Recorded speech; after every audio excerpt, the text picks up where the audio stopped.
Hello, hello, hello. Welcome back. I will say this until Jesus comes. Our words are powerful. Proverbs 18:21 tells us, death and life are in the power of the tongue, and those who love it and indulge it will eat its fruit and bear the consequences of their words. Paul tells us in Ephesians 4:29, do not let unwholesome, foul, profane, worthless, vulgar words ever come out of your mouth, but only such speech as is good for building up others according to the need and the occasion, so that it will be a blessing to those who hear you speak. He also tells us in Colossians 4:6, let your speech at all times be gracious and pleasant, seasoned with salt, so that you will know how to answer each one who questions you. How we speak says a lot about us to everyone we come in contact with. I had to learn, and am still learning, to tame my tongue. James 3:8, but no one can tame the human tongue. It is a restless evil, undisciplined, unstable, full of deadly poison. Especially due to the job God has provided to me, I speak to people all day long, and every conversation is not pleasant. Yet I must be careful with not only what I say, but how I say it. In dealing with people, period, in everyday life, that still holds true for me, as I have learned and am still remembering a lot of times to think before I speak.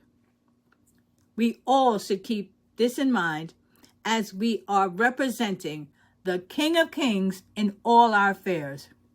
What we say and how we say it in front of people is just as important when we think no one else hears our words. I want us to remember, God hears every word we speak. His angels are poised to move when we speak the words of God. The demons are poised to move when we speak anything negative or against God, whether about ourselves or anyone else. We are to speak with grace, kindness, and respect to everyone. And when we don't, those words will come back to either bless us or others or bite us, of course, at the most inopportune time in God's timing. When we let what someone tells us about someone override what we know about them and in turn speak to them with disdain or disrespect, God sees, hears, and knows. Not only will he not honor that, we can be sure we will reap the harvest of those words. A lot of us may feel that because it does not come back right away, we have gotten away with telling somebody off or about themselves. However, we are all God's children and ought to treat each other in church and out of church with the love of God we say we have. We say we want what God has for us. Let us act and speak in love all the time. It is not easy, but we can do it. And the more we do it, the easier it becomes to overlook offenses that would take us off the track of our purpose. Loving our enemies does not entail becoming buddy-buddy with someone who has hurt us. It entails forgiving, praying for them, loving them with God's help, and moving on. I'm going to end with this.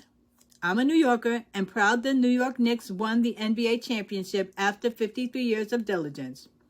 As proud as I am of the franchise and the team, as I took notice of the adoration people poured out, I ask, are we willing to pour out as much or more adoration, praise, and worship for the God who sent his Son to save us from our sins? Let our speech be full of blessings, encouragement, grace, and respect to all. Thank you for your time today. May God continue to bless your life.